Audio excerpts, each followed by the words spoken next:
Hey everybody, well, I figured I'd give you the run through of the MQ and what I've done to it. Yeah, where to start? I've owned it a year and 6 months. I've probably got two final things to do, or actually three final things to do, but I've got most of the componentry and bits and pieces. When I get time I'll slap it all together. Anyway, cut a long story short, it's got terrain tamer suspension throughout, including 450 plus kilo leaf springs, which you can see down the bottom there. Yeah, so it's had its 2-inch lift. That was quite a while ago. I fitted a no-name snorkel, and basically I fitted an Ironman Deluxe commercial bull bar, and I upgraded the lights, the actual fog lights, to steady fog lights. And then I've got steady Type X Pros as the high beams. I've also upgraded the headlights to steady 35 watt HID. Yeah, so there's been a bit going on. I've done a dual battery setup. I'll give you a look at that just quick, which is all nice, neat and tidy. You can see the isolator down there, red arc. And then the winch cable runs into the front, so that's all done. Running a 12,000 pound Dominator winch from 4-wheel drive super cheap centre. Figured fuck it, I'll go the cheap on some things but not everything. There's an EGR delete and a catch can, which you can see, all done. Alright, close this bonnet for a minute.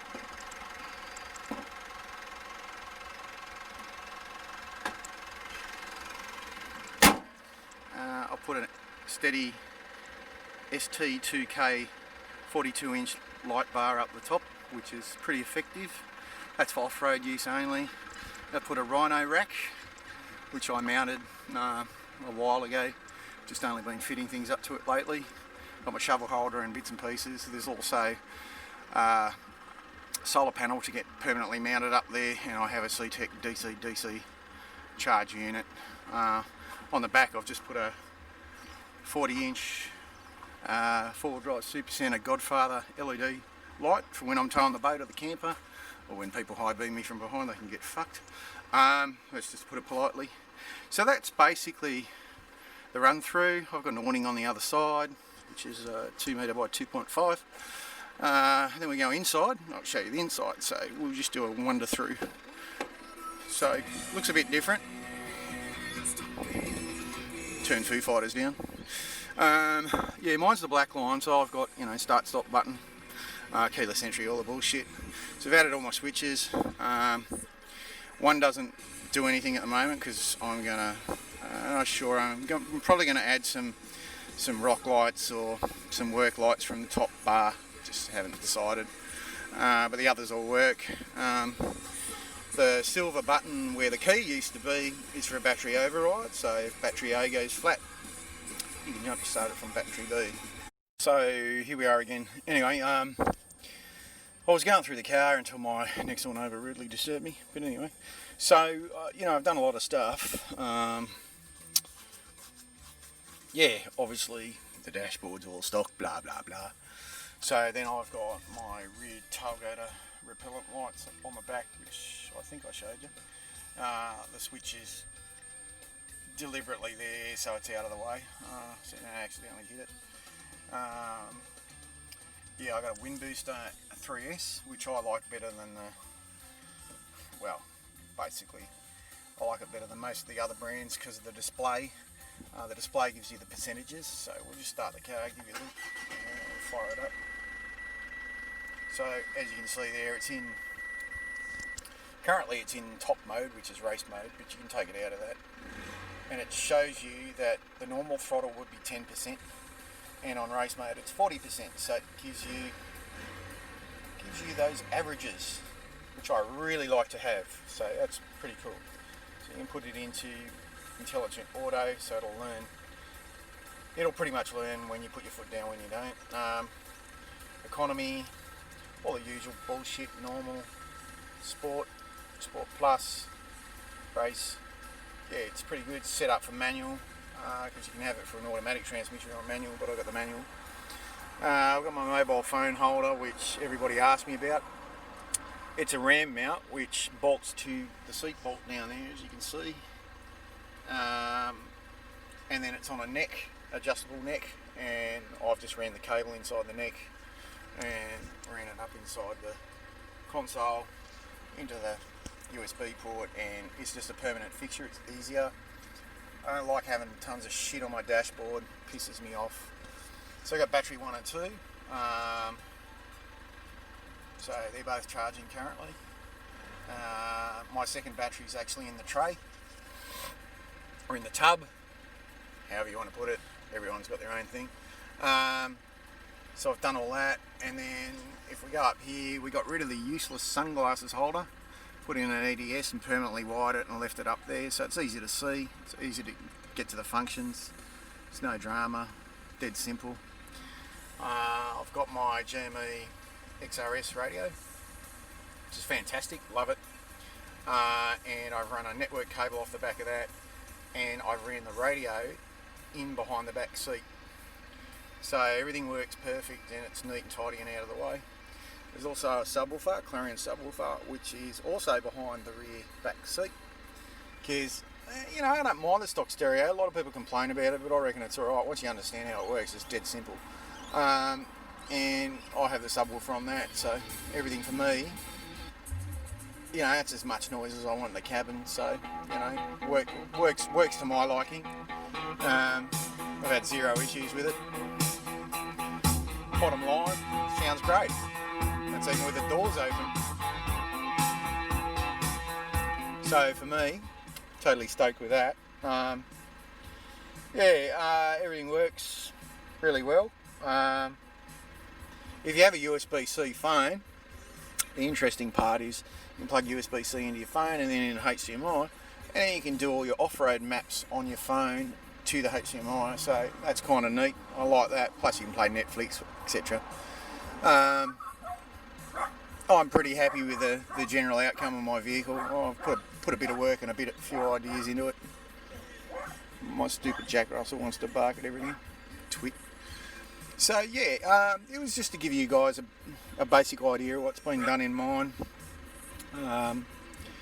I'll probably do a tune when it's out of warranty, because it's still in warranty and I don't really want to fucking screw with the warranty. I had a tune in my last Mitsubishi, which was a Challenger. It went like shit stink. It was brilliant. I'll do it again, but just not yet. I want to keep my warranty for a while. And last couple of things I want to do. I've got a solar panel already for the roof, for the Rhino rack, and I've already got a DC charger down here, ready to go. And I've got a 138 litre Brown Davis fuel tank going in next week. I've ordered it, but because of coronavirus, it's fucking, you gotta wait for everything. And yeah, I'm gonna I don't want a canopy, and I don't particularly want to keep what I have currently. I want to put a roller door type on, because I've got motorcycles and every now and again I want to chuck a bike on there, hence why I don't want a canopy. So done a lot of stuff, but yeah, she's basically next to finished. There's not much more I really want to do. I'm going to take it off road for a good test run, probably in about a week's time. So I'll probably do a video of that and post it as well. Just to give everybody an idea of what's been done. I'll put a bit of effort into it, you know, it shows. The only thing I don't like is the crappy Repco seat covers, but hey, not many real good choices out there for seat covers. I'm pretty happy with it otherwise. Just giving it a wash and a clean. Was filthy. Black's hard to keep. I know, it's going to get scratched, it's going to get all that shit. I'll keep getting people telling me this and that, but I'm pretty happy with it. Yeah, I forgot, there's a dash cam in the front and the rear, which I put in. Pretty easy to install. As I said, 90% of the electricals I've installed myself, and I've got a custom battery box being made at the moment for the second battery, which is in the tub. I'll give you a quick look if you can see it, but I'm pretty happy with the outcome. I'm not totally fucking disgruntled on it. There's a angle fridge mount there so it doesn't fucking rock around. You can see the battery's just sitting yay at the moment. Custom boxes going in there, all black with a lid, and there's power available there, USB and normal angle fridge socket. And shove my angle in when I go away. I've got a camper trailer, so I don't really have to throw too much in the tray. But yeah, right, I was going to show you the subwoofer and the radio. So all I've done, I'll give you an idea, it's probably not that clean in the back, although I'm in the process of cleaning it. Oh, there's the rear camera up there, you can see it on the rear window. So that's a subwoofer down there, which is a Trtion, and then the radio is down there next to it, bolted to the floor.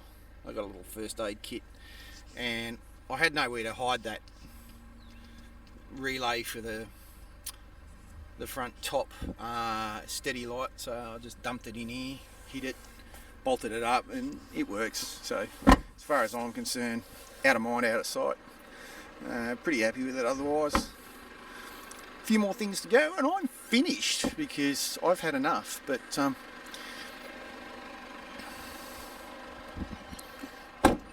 that's pretty much it. So, you know, I sort of put this video together to give you some ideas on different ways of doing things, because I don't want to be the same as everybody else and do the same as everybody else. You know, be individual, do your own thing. It's good fun. Anyway, I hope you enjoyed it, and yeah, it's just one of those things. I didn't really make this video for Walkthough. It's just to give you guys ideas to play around with your own MQ or your MR. I've owned this car a year and 6 months, and I've done all that in a year and 6 months, so it's a fair amount. So I got the fuel tank going in next week. I might do a review on it and let you know, see what you think. Yeah, let us know what you think. If you want to see future videos of me putting stuff together, or wiring or electricals, yeah, let me know, drop a comment, and I'll see what I can do. Anyway, hope you liked it. Thanks.